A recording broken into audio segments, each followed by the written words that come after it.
Hi friends, welcome to our academy. మనం AP history చెప్పుకుంటున్నామండి. BSL Hanumantharao గారిది decode చేస్తున్నాం. AP history మనకి గ్రూప్ 2కి సంబంధించిన వరకు ఏపీ హిస్టరీలో మోస్ట్ స్టాండర్డ్ బుక్ ఏది అని అంటే బిఎస్ఎల్ హనుమంతరావు. ఓకేనండి. అయితే గత క్లాసులో మనం వాళ్ళ ఆంధ్రులకు సంబంధించి ఏ జాతి వాళ్ళు ఏంటి, జాతి పరంగా వాడారా, ఎక్కడెక్కడ ఫస్ట్ వాడారు ఏంటి, దాని గురించి చెప్పుకున్నాం. అలానే ఆంధ్రులకు సంబంధించి నివాసం గురించి కూడా చెప్పుకున్నాం, ఎక్కడున్నారు ఏంటి అని చెప్పి. ఒకసారి నేను చెప్పినవి ఒకసారి చూద్దాం. ఆంధ్ర అనేది ఆంధ్ర అనే పదం ఆంధ్ర పథంగా ఫస్ట్ ఎక్కడ కనిపిస్తుంది అని అంటే ఐతరేయ బ్రాహ్మణంలో కనిపిస్తుంది. ఐతరేయ బ్రాహ్మణం. అలానే మనకి ఐతరేయ బ్రాహ్మణంలో కనిపించిన ఆంధ్రులకు సంబంధించి ఒక జాతి పరంగా పేర్కొన్నారనమాట. ఒక జాతి ఆంధ్రులు అనేవాళ్ళు ఒక జాతి వాళ్ళు. వాళ్ళు వేరే ఇతర వాళ్ళతో కలిసి అంటే దక్షిణాత్య జాతులతో కలిసి నివసిస్తున్నారు అని చెప్పి పేర్కొంటుంది ఐతరేయ బ్రాహ్మణం. అలాగే రాక్ 13వ శిలాశాసనం ఉంటుందండి. 13వ శిలాశాసనం ఎవరిది? అశోకుడిది. అశోకుడు 13వ శిలాశాసనంలో కూడా ఇది జాతి పరంగానే పేర్కొన్నారు. ఇక్కడ ఆంధ్రులు అశోకుడు సామ్రాజ్యంలో భాగం 13వ శిలాశాసనం పేర్కొంటుంది. అశోకుడు సామ్రాజ్యంలో భాగం ఆంధ్రులకు సంబంధించిన వాళ్ళు, ఆంధ్రులు జాతి వాళ్ళు ఉన్నారు, అశోకుడు సామ్రాజ్యంలో భాగంగా పేర్కొన్నారు. అలానే మనకి వీళ్ళు నివాసం గురించి వీళ్ళెవ్వరూ పేర్కొనలేదండి. అలాగే మెగస్తనీస్ ఏం పేర్కొన్నాడు? వీళ్ళకి ఒక రాజ్యం ఉంది అనేటట్టుగా పేర్కొన్నాడు. అలాగే ఏరియన్ అనే ఆయన 30 రాజ్యాలు ఉన్నాయి, ఆంధ్రులకి 30 రాజ్యాలు ఉన్నాయి అని చెప్పి పేర్కొన్నారు. వీళ్ళకి రాజ్యంతో పాటు పెద్ద సైన్యాగారం ఉంది అని చెప్పి, పెద్ద సైన్యం కూడా ఉంది అని చెప్పి మెగస్తనీస్ పేర్కొంటే ఏరియన్ 30 రాజ్యాలు ఉన్నాయి అని చెప్పి పేర్కొంటాడు. వీళ్ళెవ్వరూ కూడా వీళ్ళ నివాసం గురించి ఎక్కడా పేర్కొనలేదు, ప్రస్తావించలేదు. ఓన్లీ వీళ్ళు ఒక జాతి పరంగానే మాత్రమే ఆంధ్ర అనే శబ్దాన్ని వాడారు. మొట్టమొదటిసారిగా ఆంధ్ర అనే శబ్దం ఎక్కడ కనిపిస్తుంది అని అంటే ఐతిరేయ బ్రాహ్మణంలో కనిపిస్తుంది. ఇది వెరీ వెరీ ఇంపార్టెంట్. ఓకేనండి. నెక్స్ట్ నివాసం గురించి చూసుకున్నాం. నివాసం ఏంటి, ఎక్కడ ఉన్నారు ఏంటి అని చూస్తే బుద్ధిజానికి సంబంధించిన టెక్స్ట్స్ లో మనకు కనిపిస్తుంది అని చెప్పి చెప్పుకున్నాం. ఒకటి భీమసేన జాతకం. ఏంటండి? భీమసేన జాతకం. అలాగే శరివణిజ జాతకం. ఈ భీమసేన జాతకం కూడా ఆంధ్రులకు సంబంధించి ఆంధ్ర పథం అని చెప్పి పేర్కొందండి. ఆంధ్ర పథం. అలాగే శరివజన జాతకం తేలివాహన నది అని చెప్పి పేర్కొంది. తేలివాహన నది. ఆ తేలివాహన నది పైన ఉన్న నగరమే ఆంధ్ర నగరి, అదే ఆంధ్రప్రదేశ్. ఇప్పుడు ఆంధ్ర నగరి అదే ఆంధ్ర అని చెప్పి పేర్కొన్నారు. అంటే నివాసం గురించి పేర్కొన్నారు ఈ బుద్ధిజం సంబంధించిన టెక్స్ట్ లో ఈ రెండు కూడా. అయితే ఇవే కాకుండా మనకి మైదవోలు శాసనంలో ఆంధ్ర నగరికి ధాన్య కటకం రాజధానిగా ఉంటుంది అని చెప్పి పేర్కొన్నారు అన్నమాట. ధాన్య కటకం ఉంటుంది రాజధానిగా అని చెప్పి మైదవోలు శాసనంలో ఉంటుంది. ఇవన్నీ బేస్ చేసుకొని ఏంటి, ఎక్కడ ఉంటున్నారు? కొంతమంది ఈ శరివనిస జాతకము, ఈ భీమసేన జాతకం వీటిని బేస్ చేసుకొని ఇక్కడ శరివనిస జాతకంలో తేలివాహన నది అని ఉంది కదండి. తేలివాహన నది ఒరిస్సాలో ఉన్న మహానది ఏదైతే ఉందో ఆ మహానది యొక్క ట్రిబ్యూటరీ అంటే ఉపనది. ఒరిస్సాలో ఉన్న మహానది యొక్క ఉపనదే మా ఉపనదియే ఈ తేలివాహన నది అని చెప్పి మనకి కేపీ జైష్వాల్ గారు పేర్కొంటారు అనమాట. కేపీ జైష్వాల్ గారు ఈయన పేర్కొంటారు. అయితే ఈయన ఎందుకు తప్పు అయింది? ఈయన కరెక్టే చెప్పారు, బాగానే ఉంది, కరెక్టే. అయితే ఈయన చెప్పింది ఎందుకు తప్పు? బుద్ధిస్ట్ టెక్స్ట్ లో ఉన్నాయి అని అంటే బుద్ధిజానికి సంబంధించిన ఆనవాళ్ళు అక్కడ కనిపించాలి కదా. కానీ అక్కడ మనకి ఒరిస్సాలో పెద్దగా బుద్ధిజానికి సంబంధించిన ఆనవాళ్ళు కనిపించవు. ఆ టైంలో ఆనవాళ్ళు కనిపించవు, ఏమి ఉండవు. ఓకేనండి. అందుకు ఈ వేరే ఆయన పిసి రాయ్ గారు ఏమంటారంటే ఈ బుద్ధిజానికి సంబంధించి ఆనవాళ్ళని బేస్ చేసుకొని వీటికి సంబంధించిన బేస్ చేసుకొని ఈయన ఏమంటారంటే ఆంధ్ర నగరి అనేది ఏదో కాదు, కృష్ణ తేలివాహన నది అని చెప్పి అంటున్నాం కదా. తేలివాహన నది నల్లగా ఉంటుంది. ఆ తేలివాహన నది నల్లగా ఉంటుంది, దాన్ని కృష్ణా నది అని మనం పిలుస్తున్నాం. కృష్ణా నది పైన ఉన్న నగరం ధాన్య కటకం. అప్పట్లో ఇది బుద్ధిజానికి బాగా పాపులర్. అందుకోసం దీన్ని బేస్ చేసుకొని నేనేం చెప్తారు, ధాన్యకటకం వాళ్ళ రాజధానిగా, ధాన్యకటకం లేదా ఆంధ్ర ఆంధ్ర నగరి, ఇదే ఆంధ్ర నగరి, ఇదే రాజధాని అని చెప్పి బుద్ధిజానికి సంబంధించిన టెక్స్ట్ కూడా ఇవే చెప్తున్నాయి. బుద్ధిజానికి సంబంధించిన టెక్స్ట్ కూడా ఇవే చెప్తున్నాయి కాబట్టి వీళ్ళది ఏమంటారు అని అంటే ఆంధ్ర ఆంధ్రులది ఎక్కడో కాదు, మన ప్రస్తుతం ఉన్న ఆంధ్రప్రదేశే ఈ ఆంధ్రులది అని చెప్తూ, ఎక్కడ ప్రధానంగా అంటే ధాన్య కటకం, ఎక్కడండి ధాన్య కటకం అని చెప్పి వీళ్ళ నివాసం అని చెప్పి పేర్కొన్నారనమాట. ఇది కంక్లూజన్ లాస్ట్కి, ఇది నిన్న చెప్పుకున్నాం. ఓకేనా. నెక్స్ట్ త్రిలింగ ఇక్కడ చూడండి, త్రిలింగ దేశం గురించి చెప్పుకుంటున్నామండి. త్రిలింగ దేశం, త్రిలింగ దేశం అంటే మన ఆంధ్రదేశం త్రిలింగ దేశం అనే పర్యాయ పదాలుగా ప్రస్తుతం వాడుతున్నాం. త్రిలింగ దేశం అని అంటే ఆంధ్ర పదం అంతటి ప్రాచీనం కాకపోయినా పద స్వరూపం, ఉత్పత్తి, అర్థాల గురించి వాదోపవాదాలు ఉన్నాయి. అంటే త్రిలింగ ఆంధ్ర రెండు ఒకటే, అంత ఈ త్రిలింగ ఆంధ్ర రెండు ఒకటే అని చెప్పి దీని గురించి చిన్న వాదనలు అవుతున్నాయి అన్నమాట. అయితే త్రిలింగ దేశం ఆంధ్రదేశం రెండు ఒకటే, రెండు కాదు, ఇలాంటి వాదనలన్నీ కనిపిస్తున్నాయి. అయితే స్కంద పురాణం ప్రకారం ఇది చూడండి, స్కంద పురాణం ప్రకారం శ్రీశైలం, ద్రాక్షారామం, కాళేశ్వరం, అలాగే మహేంద్రగిరి ప్రాకారం ఉన్న దేశమే త్రిలింగ దేశం అని చెప్పి చెప్తుంది స్కంద పురాణం. స్కంద పురాణం ఏం చెప్తుంది? 3 ప్రదేశాలు కాకుండా 4 ప్రదేశాలని చెప్తుంది ఇక్కడ. శ్రీశైలం అంట, ద్రాక్షారామం అంట, కాళేశ్వరం, అలాగే మహేంద్రగిరి, ఈ 4 ప్రదేశాలని చెప్తుంది. సో ఇదే త్రిలింగ అని అంటుంది. కానీ చాలా మంది దీన్ని చెప్పలేదు, దీన్ని ఒప్పుకోలేదట. ఎందుకు? త్రిలింగ అంటే 3 అనేటట్టుగా, 3 లింగాలు ఉండేటట్టుగా చెప్తాము, త్రిలింగ అనేది శివుడికి సంబంధించిందిగా చెప్తున్నాము, 3 రావాలి కదా 3 అని అంటే, మరి మీరు 4 ప్రదేశాలు చెప్తున్నారు కాబట్టి స్కంద పురాణంలో పెద్దగా దీన్ని అంగీకరించలేదన్నమాట. ఓకేనా, అది అక్కడ మనకి చెప్తున్నారు. అలానే ఈ క్షేత్రాలే ఆంధ్రదేశానికి ఎల్లలుగా అని చెప్పి అంగీకరించలేమని కూడా ఇక్కడ బిఎస్ హనుమంతరావు గారు చెప్పారు. ఇంతకంటే మెరుగైన అర్థాన్ని విన్నుకోట పెద్దన్న, ఎవరండి? విన్నుకోట పెద్దన్న, విన్నుకోట పెద్దన్న. ఈయన కూడా 3 శైవ క్షేత్రాలు ఉన్నందున త్రిలింగ దేశం అయ్యింది అని చెప్పి అంటారనమాట. ఈయన కూడా శ్రీపర్వతం, కాళేశ్వరం, ద్రాక్షారామం అని చెప్పి ఈ 3 ప్రదేశాల వల్ల మనకి 3 శైవ క్షేత్రాలు ఉన్నాయి, ఇదే త్రిలింగ దేశం అంటాడు వినుకోట పెద్దన్న. ఓకేనండి. కానీ ఆంధ్రదేశంలో ప్రదేశమైన శైవ క్షేత్రాలు 3 కాదు కదా, చాలా ఉన్నాయి. అయితే వీటికి ప్రాచీనమైనది, అందుకు ఇది కూడా పెద్దగా అంగీకరించాలి. అయితే వాస్తవానికి క్షేత్రాల కంటే మిక్కిలి ప్రాచీనమైనది త్రిలింగ లేక త్రిలింగ పదమా అని చెప్పి డిబేట్ వచ్చింది. కాబట్టి శైవ క్షేత్రాలు త్రిలింగకు అర్థం సాధించబడడం చరిత్ర సిద్ధం కాదు. అంటే శైవ క్షేత్రాల పరంగా త్రిలింగ అని చెప్పి అర్థం రావడం అనేది కరెక్ట్ కాదు అని చెప్పి చెప్తున్నారు. ఎందుకు? ఇంత శైవ క్షేత్రాల కన్నా ముందు ఈ ప్రాచీనమైనవా కాదా అనేది చూడాలి కదా, చూడకుండా మీరు ముందే ఎలా చెప్తున్నారు అని చెప్పి ఆయన ఉద్దేశం. అయితే త్రిలింగ పదం త్రికలింగ నుండి, తెన్కలింగ నుండి కానీ వచ్చి ఉంటుందనే వాదనలు ఉన్నాయి. త్రికలింగ పదం ప్రాచీనమైనదా కాదా అనేది చర్చిస్తున్నారు కదా.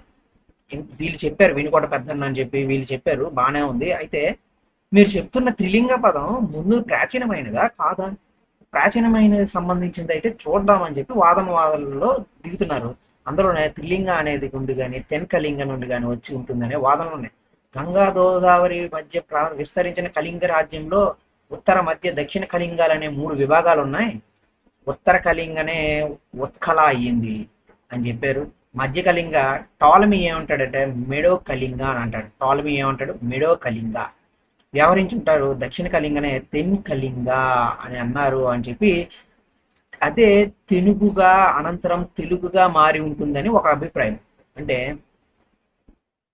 కళింగ అనే పదం ఉంది కదా, ఆ కళింగ అనే పదం నుంచే మనకి తెన్ కళింగ అయ్యింది, ఆ తెన్ కళింగ నుంచే తెనుగుగా మారింది, ఆ తెనుగుగా మారిందే తెలుగుగా మారింది అని చెప్పి చాలా మంది అభిప్రాయం. అయితే తెన్కలింగ పదం ఎప్పుడు వాడుకలో ఉందో తెలియదు, కానీ తెలుగు కంటే తెలుగే ప్రాచీన రూపం. అంటే ఇక్కడ మనం తెలుగు అనేది యూజ్ చేస్తున్నాం కదా, దీనికంటే మనకి ఈ తెలుగు ప్రాచీన రూపం అంట. ప్రాచీనం టెక్స్ట్స్ లో మనకి తెలుగు అనేది కనిపిస్తుంది, కానీ తెలుగు అనేది రీసెంట్ గా కనిపిస్తుంది. ఎప్పటి నుంచి మొదలైందో తెలియదు కానీ, బట్ తెలుగు అనేది ప్రాచీన రూపం తెలుగు కన్నా. అంటే ఈ తెన్కలింగ ఈ దీని ద్వారా వచ్చింది తెలుగు అనే అందం అనేది తప్పు అని చెప్పి ఇక్కడ పేర్కొంటున్నారు. అయితే మహేంద్రగిరి ముఖద్వారం మహేంద్రగిరి ముఖద్వారం నుండి విస్తరించిన దక్షిణ కళింగ మూడవ కళింగ. అదే సంస్కృతంలో త్రిలింగ అయి ఉంటుంది, కానీ మూడవ కళింగను తృతీయ కళింగ సంస్కరించగల త్రికళింగ అని కాదు. అంటే మూడవ కళింగే దక్షిణ కళింగ ఉంది కదా, దీన్ని మూడో కళింగ అంటారు, త్రికళింగ అయి ఉంటుంది కానీ సంస్కృతంలో అని చెప్పారు. కానీ మూడో కళింగ అంటే తృతీయ కళింగ అవ్వాలి కదా, సంస్కృతంలో త్రికళింగ ఎలా అయ్యింది అని చెప్పి అంటున్నారు. అందుకు త్రికళింగ కూడా కాదు అని చెప్పి పేర్కొన్నారు. 6-7 శతాబ్దాల్లో అంట దక్షిణ కళింగాధిపులైన గంగా, తూర్పు చాళుక్యులు వంశాలలో త్రికళింగేశ్వర బిరుదం ధరించారు. త్రికళింగ పదంలో కా అక్షరం ఇక్కడ చూడండి, అదంతా అవసరం లేదు. త్రికళింగ నుండి త్రిలింగ జన్మించడం సబబు కాదు. త్రికళింగ నుండే త్రిలింగ వచ్చింది అనడం కరెక్ట్ కాదు. త్రిలింగ వచ్చింది అనేది కరెక్ట్ కాదు అని చెప్పి చెప్తున్నారు. ఈ ప్రాచీనమైనవే ముందుకన్నా అని చెప్పి. అయితే ఆంధ్ర పదం వలననే త్రిలింగ కూడా మొదట్లో తెలుగు లేదా తిలింగ అనే ప్రజలు సూచించమైన పదాలుగా కనిపిస్తుంది. టాలమీ రచనలో ట్రిలింగాన్, ట్రిలిప్టాన్ అనే పదాలు కనిపిస్తున్నాయి. 5వ శతాబ్దం చరిత్రకారులు కూడా అగత్తియం అనే తమిళ వ్యాకరణ గ్రంథంలో కొంకణం, కన్నడం, కొల్లం, తెలుగుం అనే భాషా పరంగా తెలుగు కనిపిస్తుంది. అంటే వ్యాకరణ గ్రంథంలో, తమిళ వ్యాకరణ గ్రంథాల్లో మనకి కొన్ని పదాలు కనిపిస్తున్నాయి, కొంకణం, కన్నడం, కొల్లం, తెలుగుం అని చెప్పి. ఆ భాషా పరంగా చూసుకుంటే తెలుగు కూడా కనిపిస్తుంది. అది తెలుగు ప్రాచీనమైనది అని చెప్పి ఇక్కడ చెప్తున్నారనమాట. వాయు మార్కండేయ పురాణాల్లో కూడా అర్ధప్రాస్య లింగం లింగాలు అని చెప్పి త్రికలింగ అని చెప్పి ప్రజాదరణ పొందినవిగా, అలానే త్రికలింగ పదం వాడినారు అని చెప్పి కూడా చెప్తున్నారు. అయితే ఈ పురాణ కాలం నిర్ణయించడం కానీ వారిలో ప్రక్షిప్తాలు పరిశీలించడం కానీ సాధ్యం కాని పని. అయితే 10వ శతాబ్దానికి చెందిన రాజశేఖరుడు అంట త్రికలింగాధిపతి అని ఉంది ప్రయోగించారు.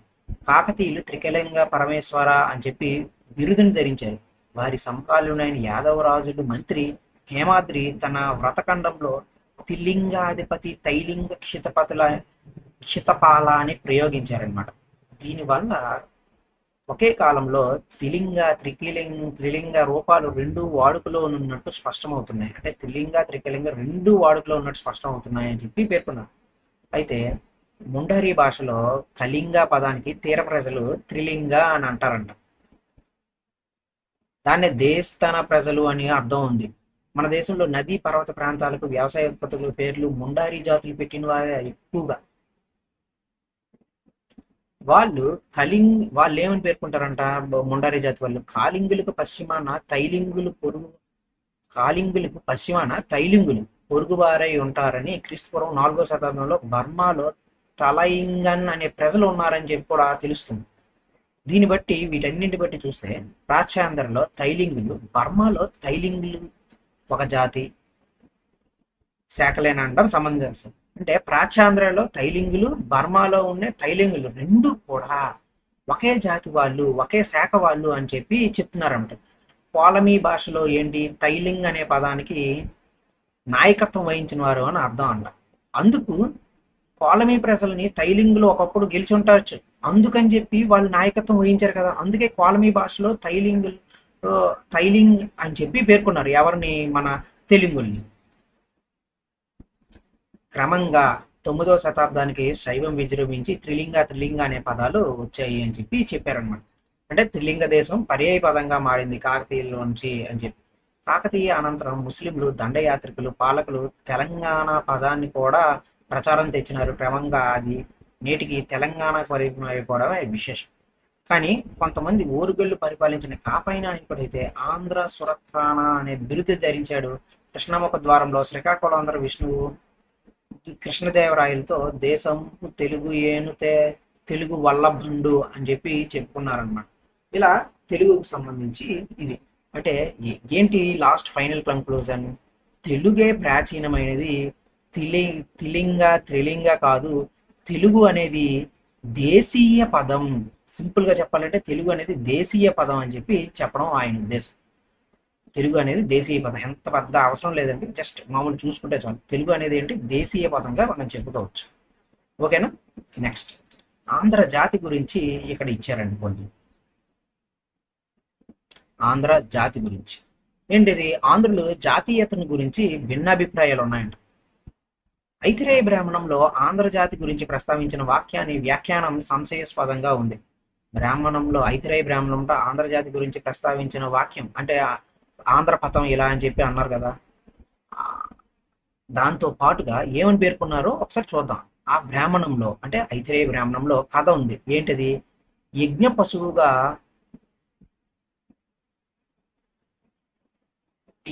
యజ్ఞ పశువుగా పంపడుతున్న బ్రాహ్మణ యువకుడు సునస్సేపుని రక్షించి విశ్వామిత్రుడు తన ఆశ్రమానికి తీసుకుని వెళ్ళి తన కుమారులను సునస్సేపుని సోదరునిగా స్వీకరించండి అని చెప్పి వారిలో కొందరిని చెప్తాడు. కానీ విశ్వామిత్రులు వాళ్ళ కొడుకులు ఏం చేస్తారు?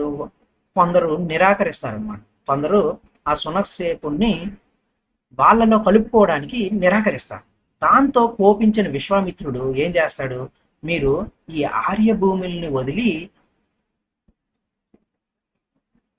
ఆర్య భూముల్ని అదే విధంగా వారి ఆర్య భూముల నుండి బహిష్కరించి వారే ఆంధ్ర పులింద శబరి జాతి మూతావి జాతిలైనారు అని చెప్పి ఇక్కడ పేర్కొన్నారన్నమాట.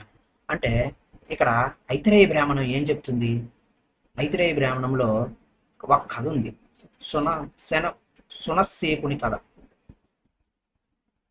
సునస్సేపుడు, ఈ సునస్సేపుడు యజ్ఞ పశువుగా ఉంటే బలి తీసుకుంటారనమాట. ఈయన్ని కాపాడి విశ్వామిత్రుడు ఈయన్ని కాపాడి తీసుకొని వస్తాడు. విశ్వామిత్రుడు కాపాడి తీసుకొని వస్తాడు. సునస్సేపుని కాపాడితే విశ్వామిత్రుడు కాపాడాడు. ఆ కాపాడిన విశ్వామిత్రుడు ఎవరి దగ్గరికి వెళ్తున్నాడు అంటే వాళ్ళ కొడుకుల దగ్గరికి వెళ్తాడు. వాళ్ళ కొడుకులు ఏం చేస్తారు? వీళ్ళు ఇతన్ని మీలో కలుపుకోండి అని చెప్పి విశ్వామిత్రుడు అంటాడు. కానీ వీళ్ళు కొంతమంది కలుపుకోరనమాట. మేము కలుపుకోము అని చెప్తారు. ఆ కలుపుకోని వర్గం ఎవరైతే ఉన్నారో విశ్వామిత్రుడు కోపగించి వాళ్ళని ఈ ఆర్య భూముల్ని వదిలేసి వేరే అనార్య భూములకి వెళ్ళిపోండి, ఆంధ్ర పులింద శబరి మూతివ జాతులతో వీళ్ళు అయ్యారు అని చెప్పి పేర్కొన్నారనమాట. ఈ కలుపుకొని విడిపోయిన వాళ్ళే ఆంధ్ర శబర పులింద మూతిబ జాతులు అయ్యారు. వీళ్ళే ఆ జాతులు అని చెప్పి ఎక్కడుంది? ఐతిరేయ బ్రాహ్మణంలో ఉందన్నమాట. అదొక కథ. ఆ కథనే ఇక్కడ చెప్పామన్నమాట. ఓకేనా? వాళ్ళే వీళ్ళు అని చెప్పి అందులో పేర్కొంటున్నాం. అంటే దీన్ని బట్టి చూస్తే ఎవరు? ఆంధ్రులు ఆర్యులు అని చెప్పి పేర్కొంటున్నారు. అంటే ఐతిరేయ బ్రాహ్మణం చెప్పిన దాన్ని బట్టి అయితే ఆంధ్రులు ఎవరు? ఆర్యుల కింద వస్తుంది. అంతేనా?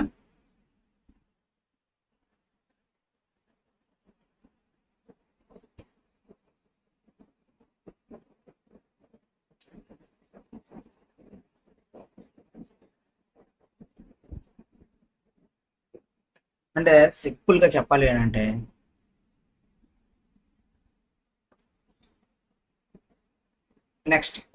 నెక్స్ట్ ఏమని ఉంది అక్కడ అది గుర్తుపెట్టుకోండి, ఇంకా అంతకుమించి అవసరం లేదు. భాగవతి పురాణాల్లో అంట అంధకులే ఆంధ్రులు అని చెప్పి భోజకుమారాది ఆర్య జాతుల్లో వారైన ఆంధ్రులు ఆర్యులే అని చెప్పి ఒక భాగం ఉందన్నమాట. ఆంధ్రులు ఆర్యులే అని చెప్పి భాగవత పురాణాల్లో కూడా పేర్కొంటుంది. అలాగే ప్రాకృత వాంగ్మయాలు కూడా ఆంధ్రుల్ని ఏమని పేర్కొంటుంది? అంధకులు అని చెప్పి పేర్కొంటుంది అంట ప్రాకృత ఆంధ్రాలు. అలాగే ప్రాకృతాంధ్రులు పౌరాణిక అందుకులు ఒకరేనని కూడా వీరి వాదనలో ఒక భాగం. ఇద్దరు ఒకటే అని చెప్పి చెప్తున్నారు. అయితే ఆంధ్ర శబ్దం ప్రాకృతంలో అంద అవుతుంది, కా అనేది నివాస స్థలం బట్టి చూస్తుంది, అందుకే అందక అనేది వచ్చింది అని చెప్పి ఇక్కడ పేర్కొంటున్నారు. అయితే ఇక్కడికి వెళ్దామండి పైకి.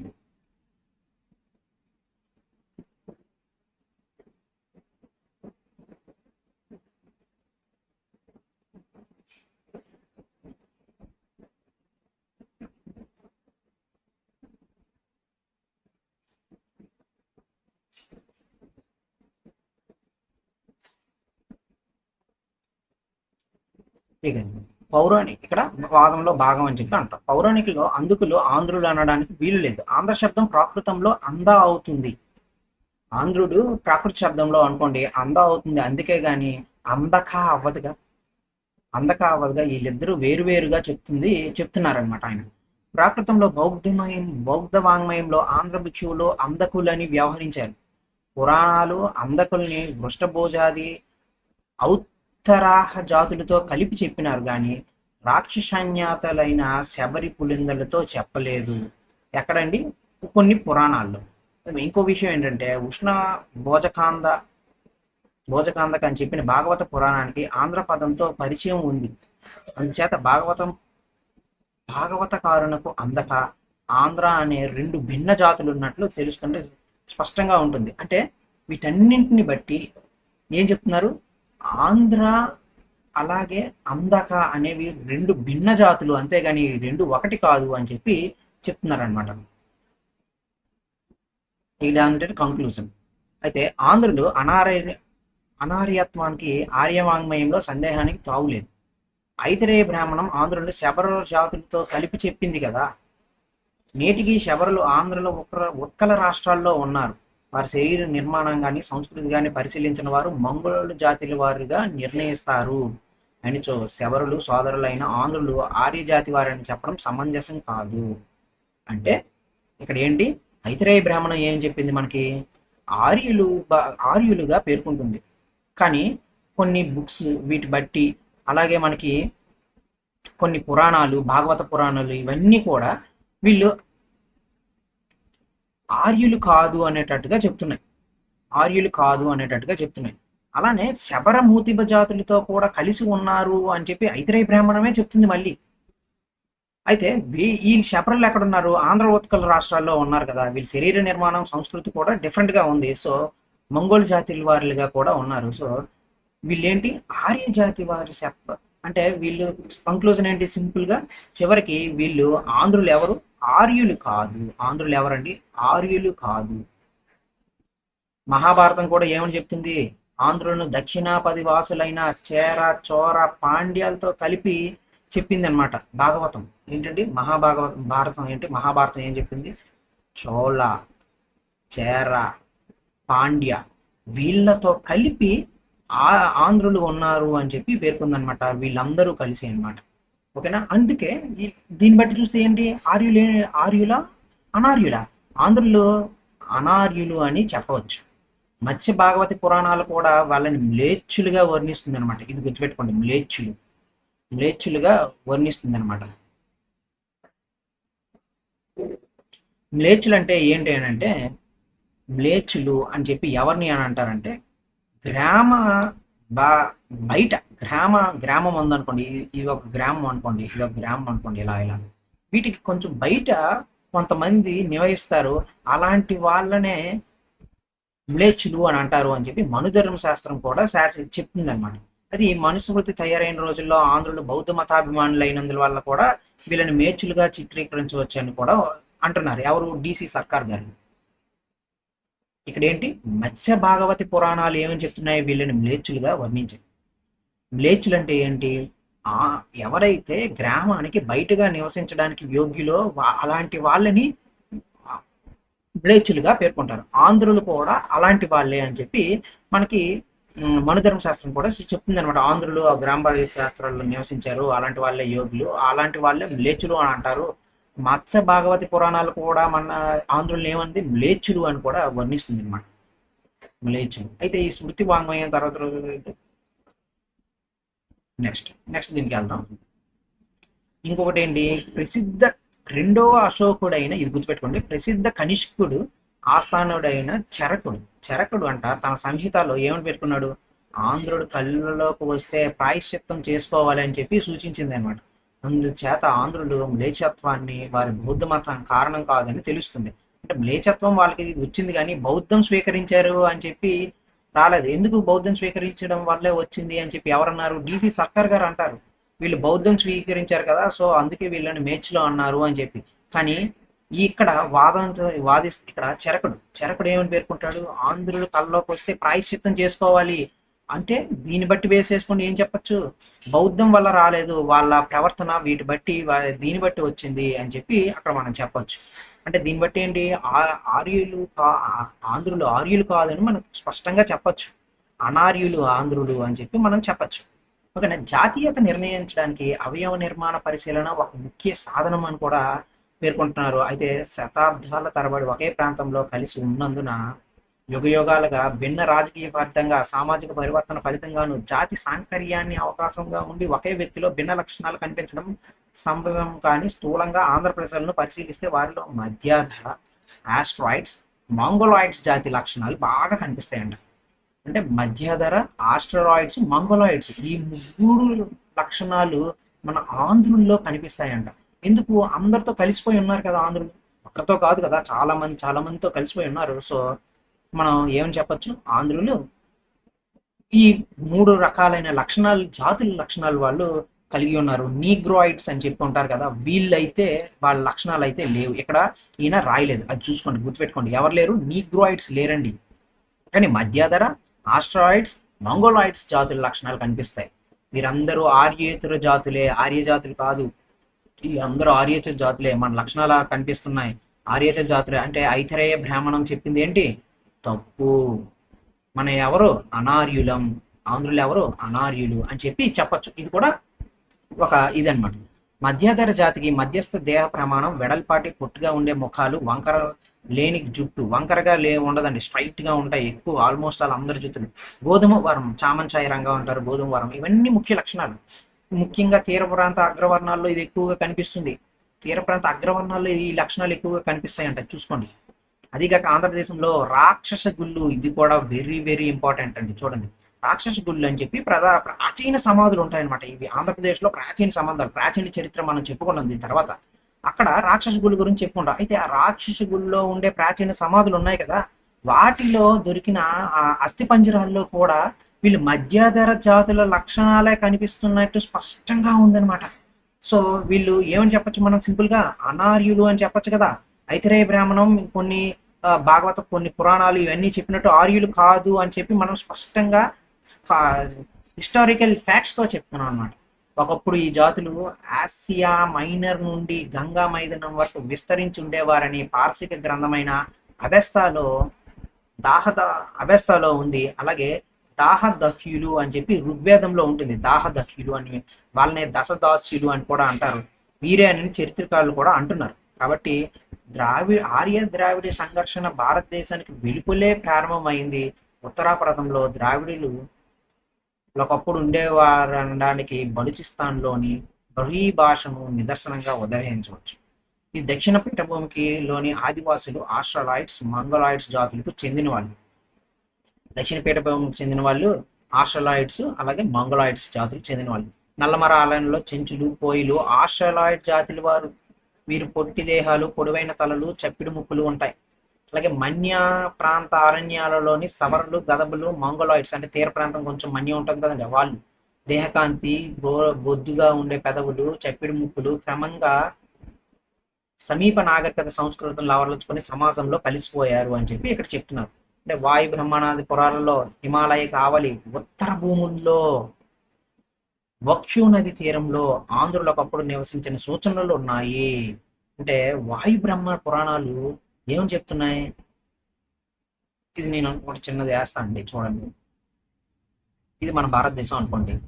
ఇది హిమాలయస్ ఉంటాయి కదా, ఇలా ఇలా ఈ హిమాలయాస్ కి ఉత్తరాన కొన్ని భూములు ఉన్నాయి. ఆ ఉత్తరాన భూముల దగ్గరలో వక్షు నది ఉంటుంది. వక్షు నది, ఆ వక్షు నది దగ్గరలో మనకి ఆంధ్రులు నివసించే వాళ్ళు అని చెప్పి ఈ వాయు బ్రహ్మాండ పురాణాల్లోనే పేర్కొన్నాయన్నమాట. ఇది వెరీ వెరీ ఇంపార్టెంట్. ఏంటి? అక్కడ ఉన్నారు నివసించే వాళ్ళు, అది ఆంధ్రుల యొక్క ముందు జన్మస్థలం అని చెప్పి బిఎస్ఎల్ హనుమంతు గారు చెప్తున్నారు. అయితే మధ్యాసియాలో అక్సస్ అనే నదియే పురాణాల్లో వక్షు నది అయ్యుండొచ్చు. ములకలు, దురదలు, పారదులు, పహవలు మొదలైన తెగలు ఆంధ్రులు ఇరుగు పొరుగు వారిని పురాణాలు చెప్తున్నాయి. ఇది కూడా వెరీ ఇంపార్టెంట్. పురాణాలు ఏం చెప్తున్నాయండి?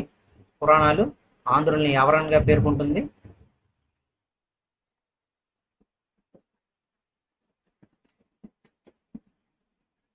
పురాణాలు ఏమని చెప్తున్నాయి? పురాణాలు ఆంధ్రులంట వక్షు నది తీరం, అది ఎక్కడుంది? ఈ ఉత్తరాన భూములు ఉంటాయి. ఈ భూముల దగ్గరలో వక్షు నది, ఇలా ఒక రివర్ ఉంటుంది, ఇది వక్షు నది అనుకోండి. వక్షు నది దగ్గర ఆంధ్రులు ఉంటారు. ఆ ఆంధ్రులు ఎవరితో కలిసి ఉన్నారు? ఆ ఆంధ్రులు దురదలు, పారదులు, దురదలు, పారదులు, పారదులు, పహ్లవులు, పహ్లవులు వీరితో కలిసి ఉన్నారు, వీళ్ళు ఇరుగు పొరుగు వాళ్ళు వీరు అని చెప్పి భాగవతి పురాణాలు పేర్కొంటున్నాయి అన్నమాట. మనకి ఏంటండి పురాణాలు పేర్కొంటున్నాయి. ములకలు ఇంకెవరు ఎవరండి? ములకలు. ములకలు వీళ్ళ ఐదుగురు అంట ఇరుగు పొరుగు వాళ్ళు. ఇప్పుడు మనకి చైనా, పాకిస్తాన్, నేపాల్ ఇవన్నీ ఉన్నాయి కదా, ఇవన్నీ మనకి ఇరుగు పొరుగువే కదా. అలానే ఈ ఆంధ్రుల కంట దురదలు, పారదలు, పహలు, ములకలు పక్క పక్కనే ఉండేవాళ్ళు. అంటే వీళ్ళందరూ ఎక్కడ ఉండేవాళ్ళు? వక్షు నది తీరాన్ని ఉండేవాళ్ళు. ఇది ఎక్కడ ఉండేది ఈ వక్షు నది? ఇప్పుడు ప్రస్తుతం మధ్య ఆసియాలో, మిడిల్ ఆసియాలో ఉండే, సెంట్రల్ ఆసియాలో ఉండే ప్రాంతం అన్నమాట అని పురాణాలు కూడా చెప్తున్నాయి. ఈ ఎరుగు పురుగు వాళ్ళని కూడా వాయు పురాణం కూడా చెప్తుంది అనమాట. నేటికి మధ్యాసియాలో బలక్ పశ్చిమాన 100 మైళ్ళ దూరంలో అనస్త్ కుయి అనే ప్రాంతం ఉంది. అంతకుయి ఆఫ్ఘనిస్తాన్ లో యుద్ధ ప్రియులైన ఒక జాతి పేరే అంద్రి లేదా అందేరి. వక్షు నది తీరాన వాసులుగా పురాణాలు పేర్కొంటున్న దరద, పహల, మూలకాది, పారాది తెగలు చారిత్రక కాలంలో తిరిగి ఆంధ్రులకు పొరుగుగా దక్షిణ పదంలో కనిపిస్తున్నారు. వీళ్ళందరూ కూడా మళ్ళీ తిరిగి ఆంధ్రలతో పాటు మన ప్రస్తుతం ఉండే ఆంధ్రప్రదేశ్కి వచ్చేసారంట. ఆ మధ్యాసియా నుంచి వీళ్ళందరూ కూడా కనిపిస్తున్నారు, ఇరుగు పొరుగు వాళ్ళు ఈ దక్షిణాత్య పదంలోని, అంటే మన ఈ దక్షిణ భారతదేశంలో కనిపిస్తున్నారు అని చెప్పి ఇక్కడ పేర్కొన్నారు. అయితే ములకలు, ములక రాష్ట్రం, ములకలు ఎవరైతే ఉన్నారో మన మధ్యాసియా నుంచి మన ఇండియాకి వచ్చారో వీళ్ళు పేర్కొన్న రాష్ట్రం ఏంటి అంటే ఈ మధ్యాసియా నుంచి ఈ ప్రాంతంకి వచ్చారండి ములకలు. ఆ ములకలనే ములక రాష్ట్రం అని అంటాం. ములక రాష్ట్రం, ఆ ములకలు వచ్చిందే ములక రాష్ట్రం.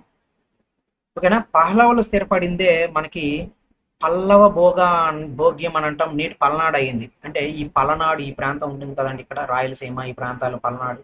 ఆ పలనాడు ఈ ప్రాంతం పహ్లవులు వచ్చారు కాబట్టి, పహ్లవులు ఎక్కడి నుంచి వచ్చారు?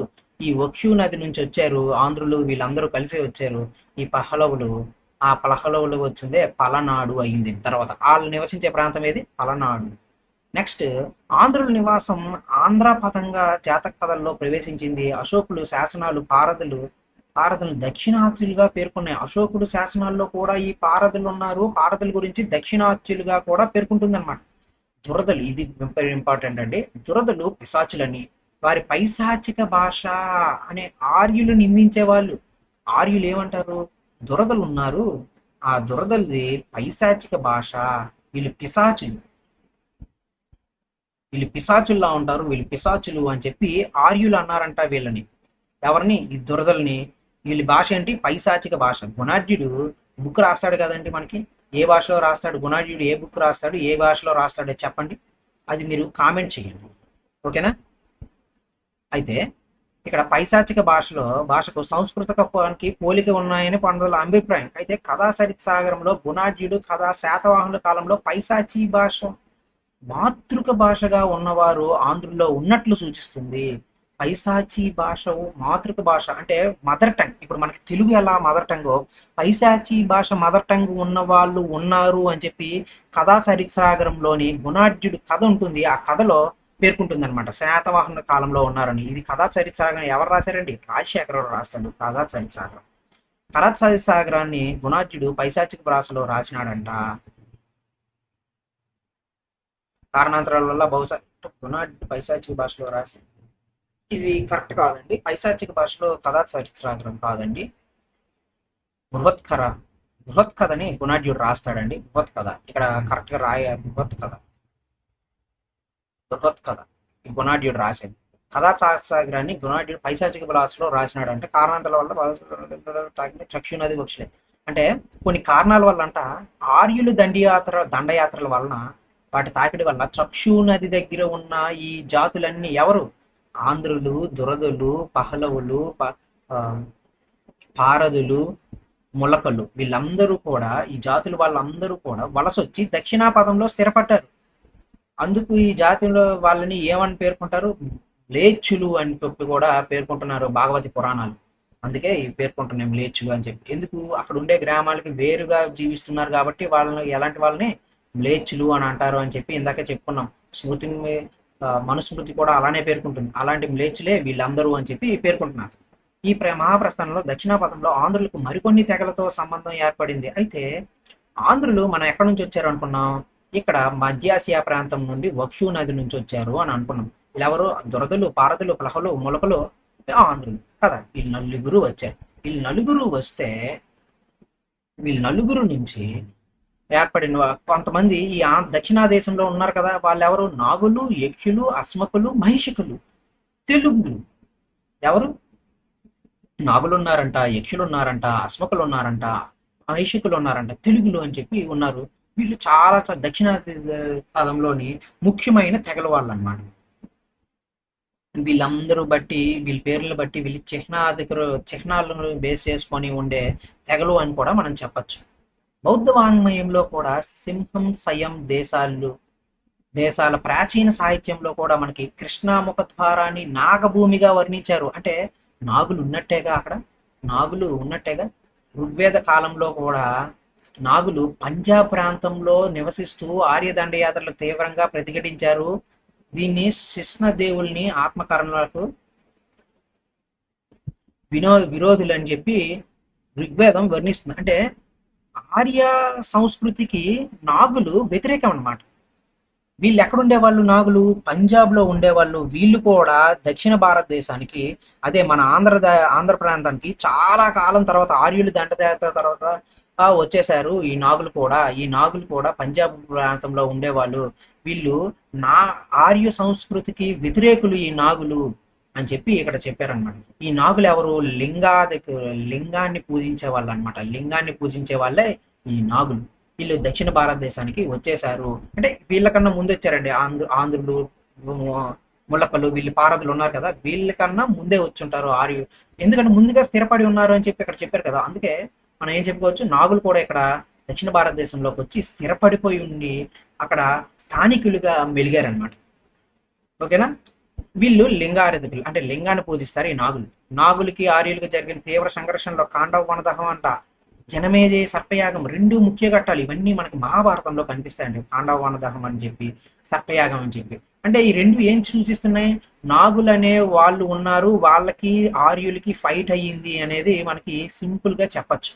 ఆ ఫైట్ అయినప్పుడు పంజాబ్ నుంచి దక్షిణ భారతదేశానికి వచ్చేసారు అని చెప్పి మనం చెప్పచ్చు అనమాట. ఈ ప్రమాదాన్ని తప్పికొని నాగులు దక్షిణంగా వలస వచ్చి కృష్ణాముఖదారంలో స్థిరపడిన ఉంటారు.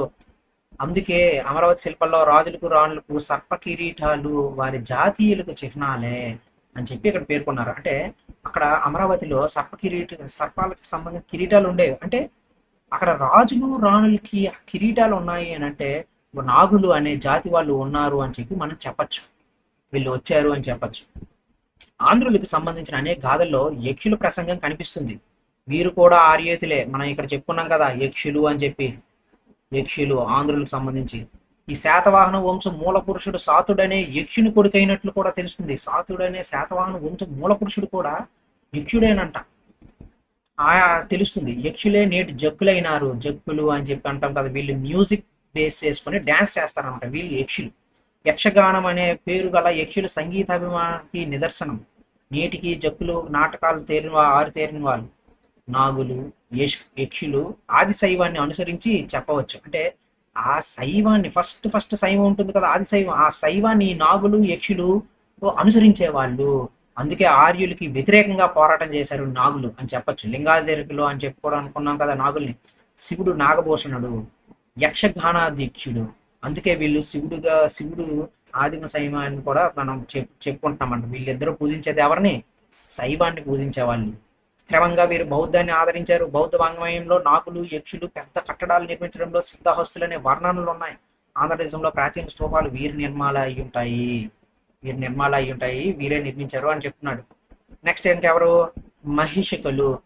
అస్మక రూపంలో కనిపిస్తుంది. నాగుల వలె అశ్వ మహిమ చిహ్నాధికులు, అంటే గుర్రం అండి. అశ్వక అంటే గుర్రం చిహ్నంతో ఉన్న వాళ్ళని అశ్వక మహిషికులు అని చెప్పి అని అంటారనమాట. వీళ్ళు కూడా చిహ్నాన్ని, ఏదో ఒక గుర్తుని పూజించి తెగలుగా భావించవచ్చు అనమాట. వీళ్ళు పండితులు. శాతవాహన పదానికి ప్రిజుల్స్కి ఏమంటాడంటే ముండారి భాషలో అశ్వసంతతి అనే అర్థం ఉందని చెప్పినాడు. వాహనుడు అంటే అశ్వం కొడుకు అని చెప్పి నిర్వచనాలు బట్టి శాతవాహనులు అశ్వక తెగకు చెందిన వారైనప్పటికీ సరిపోతుంది. అంటే మనం ఇంతకుముందు శాతవాహనులు యక్షుడు అని అనుకున్నాము. అలాగే ఇప్పుడు శాతవాహనులకు సంబంధించిన తెగల వాళ్ళు అశ్వతెగకు సంబంధించిన వాళ్ళు అని కూడా చెప్తున్నారనమాట ఈయన. అంటే రెండు కలిబెలిసి ఉండుంటాయి, అందుకు అలా చెప్తున్నారు. గుంటుపల్లి శాసనంలో కళింగాధిపతికి మహిషాఖాధిపతి అని చెప్పి బిరుదు ఉంది. ఆంధ్ర కర్ణాటక సరిహద్దు ప్రాంతాల్లో మెదక్, నల్గొండ, ధార్వాడ జిల్లాల్లో మహిషకులు ఉండేట్టు పురావస్తు ఆధారాలు తెలుస్తున్నాయి.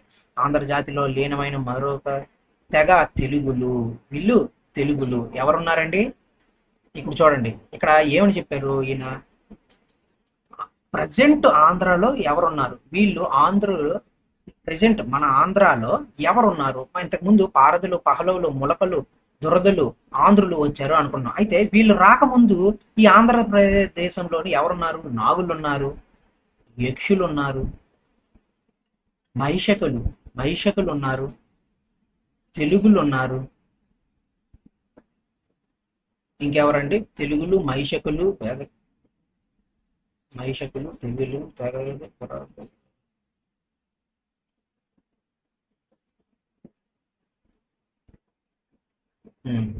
ఇది వీళ్ళు ఉన్నారనమాట. వీళ్ళు ఇక్కడ ఏం చెప్తున్నారు, వీళ్ళందరూ కలిసి వీళ్ళతో పాటు ఈ పారదులు, పహలవ, ములకలు, ఈ ములక రాష్ట్రంలో ఉన్నారంట. పహలవులనే పలనాడు అయ్యింది. ఈ పారదులు మనకి దక్షిణాదిలుగా పేర్కొంటారు. ఈ దురదులు అయితే పైశాచిక భాష అంట. పైశాచులు, వీళ్ళు పిశాచులు అని అంటారు. వీళ్ళ భాష అంటే పైశాచిక భాష. ఈ పైశాచిక భాషలోనే మనకి గుణాఢ్యుడు బృహత్ కథ రచించాడండి. బృహత్ కథ కూడా రచించాడు గుణాఢ్యుడు కదా, ఈ దీనికి సంబంధించింది. అయితే ఈ నాగులు వీళ్ళందరూ కూడా ఎక్కడెక్కడ ఉన్నారు ఏంటి, వీళ్ళు పంజాబ్ నుంచి వచ్చారు అని చెప్పి చెప్తున్నారు. పంజాబ్ నుంచి వచ్చారు, ఆర్యులు దండియాత్ర వలన ఇక్కడికి వచ్చి సెటిల్ అయ్యారు. తర్వాత వీళ్ళు నాగరాజులుగా అయ్యారు. అమరావతిలో చాలా శిల్పాలు కూడా నిర్మించారు అని చెప్పి కూడా పేర్కొంటున్నారు. బౌద్ధ వాంగ్మయంలో, బౌద్ధ టెక్స్ట్స్ లో పేర్కొంటున్నాయి. యక్షులు ఎవరో కాదు, శాతవాహనుడు పూర్వీకుడు ఈ యక్షుడు.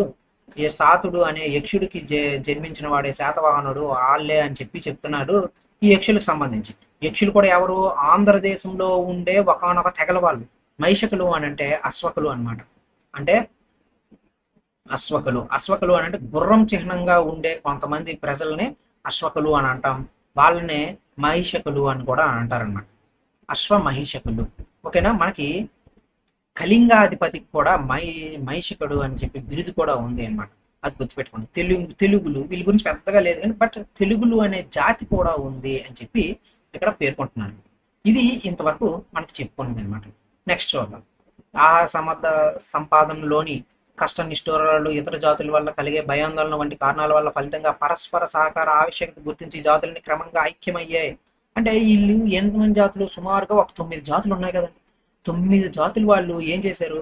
వేరే జాతి వాళ్ళు ఇలా రావడం, వీళ్ళకి యుద్ధాలు రావడం, వాళ్ళకి యుద్ధాలు అవడం, వేరే జాతుల వాళ్ళకి, ఈ 9 జాతుల వాళ్ళకి.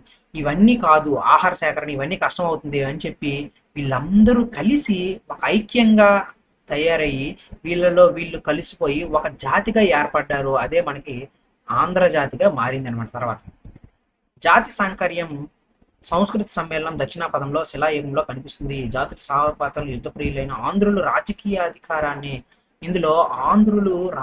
అధికారాన్ని కోరుకోవడంతో వీళ్ళందరికన్నా బలవంతులు, అలాగే యుద్ధ ప్రియులు కాబట్టి ఈ తెగలన్నింటినీ డామినేట్ చేసి ఎవరు డామినేషన్ గా ఎదిగారు? ఆంధ్రులు డామినేట్ అయ్యారు.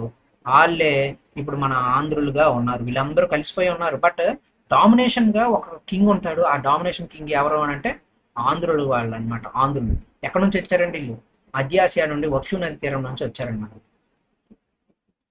అలాగే ఈ ఆంధ్రులు ఎవరు అనంట రాజకీయ అధికారం సాధించారు. కానీ కొన్ని తెగలన్నీ స్వీయ వ్యక్తిత్వాన్ని కోల్పోయి ఆంధ్రులైనారు. అంటే ఈ తెగలన్నీ వాళ్ళ ఐడెంటిటీని కోల్పోయి చివరికి ఆంధ్రుల రాజకీయ అధికారం అయిపోయింది కదా.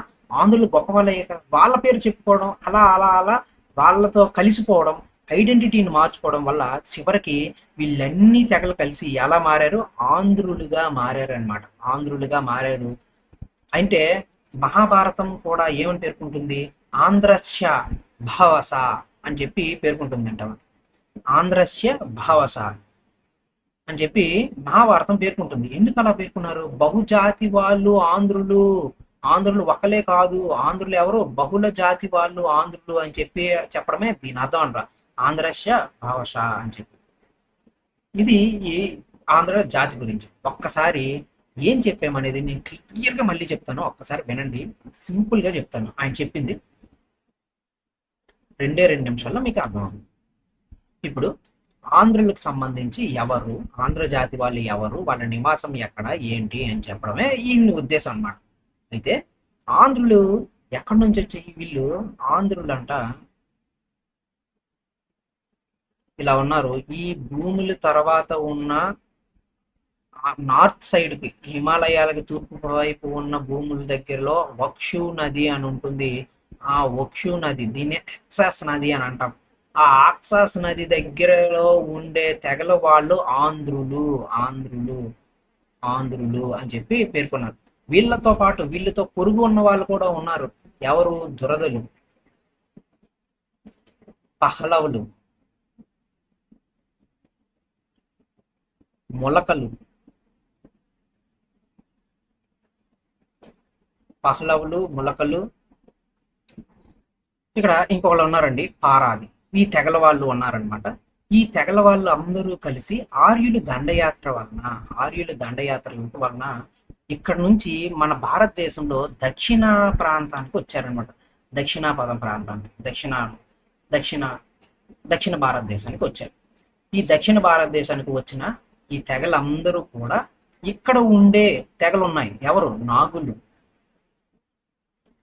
అశ్వకులు, వాళ్ళనే అశ్వమహిషకులు అని అంటారు. అశ్వమహిషకులు, నాగులు, అలాగే అశ్వమహిషకులు. వీళ్ళతో పాటు మనకి ఇంకా కొంతమంది ఉంటారండి, చూద్దాం ఒకసారి. యక్షులు, వీళ్ళు ఉంటారన్నమాట. నాగులు, అశ్వమహిషకులు, యక్షులు, తెలుగులు, ఇలా వీళ్ళు ఉంటారు. వీళ్ళందరూ కూడా ఉంటారు. అయితే వీళ్ళు ఎవరైతే వచ్చేసారో దక్షిణ భారతదేశానికి, వీళ్ళు ఆహార సేకరణ కోసం తిరుగుతూ ఉంటారు. సంచార జాతులే కదండి, ఆల్మోస్ట్ ఆల్ సంచార జాతులు. వీళ్ళందరూ కూడా సంచార జాతులు. కొంతవరకు ఆహార సేకరణ ఇవన్నీ వీటిల్లో వీళ్ళకి పడకపోవడం. అలాగే వేరే జాతులు వాళ్ళు, చిన్న చిన్న జాతులు ఉంటాయి, వీళ్ళు ప్రముఖంగా చెప్పుకునే జాతులు, ఇంకా చిన్న చిన్న జాతులు ఉంటాయి కదా, వీళ్ళకి ఘర్షణలు అవ్వడం, ఆర్యులతో ఘర్షణలు అవ్వడం,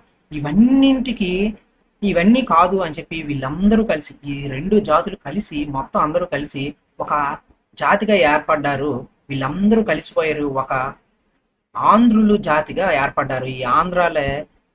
ఈ ఆంధ్రులు ఎవరైతే ఉన్నారో, ఈ ఆంధ్రులు రాజకీయ అధికారాన్ని వీళ్ళ దగ్గర నుంచి సాధించారనమాట. రాజకీయ అధికారం సాధించారు. రాజకీయ అధికారం సాధించడం వలన ఈ ఆంధ్రులు వీళ్ళన్ని తెగల యొక్క ఐడెంటిటీని కోల్పోయి వీళ్ళందరూ కూడా ఆంధ్రులుగా ఒక ఐడెంటిటీని స్వీకరించారనమాట. వీళ్ళ ఐడెంటిటీ అంతా, నాగులకు ఒక ఐడెంటిటీ ఉండేది, యక్షులకు ఒక ఐడెంటిటీ, అశ్వమహిషులకు ఒక ఐడెంటిటీ, తెలుగులకు ఒక ఐడెంటిటీ. వీళ్ళందరికీ కూడా ఒక ఐడెంటిటీ కోల్పోయి వీళ్ళందరూ కలిసిపోయి ఆంధ్రుల యొక్క రాజ్యాధికారాన్ని ఓకే చేసి, ఆంధ్రులు ఎందుకు వీళ్ళే చేశారు అంటే, వీళ్ళు యుద్ధ ప్రియులు, ధైర్యవంతులు. సో వీళ్ళందరినీ డామినేట్ చేశారు. సో వీళ్ళు ఆంధ్రులుగా మారిపోవడం జరిగింది అన్నమాట. వీళ్ళన్ని తెగలు కూడా ఎలా మారిపోయారు? ఆంధ్ర అనే ఒక సింగిల్ జాతిగా మారిపోయారు. అదే ఈ బిఎస్ఎల్ హనుమంతరావు గారు చెప్తున్నారన్నమాట. ఆంధ్రులు వేరే జాతి నుండి, వేరే మధ్యాధర ఆసియా నుంచి వచ్చిన ఆంధ్రులు ఇక్కడ రాజకీయ అధికారం స్వీకరించి ఇక్కడ ఉండే స్థానిక తెగలతో కలిసి ఒక జాతిని ఏర్పాటు చేసుకున్నారు.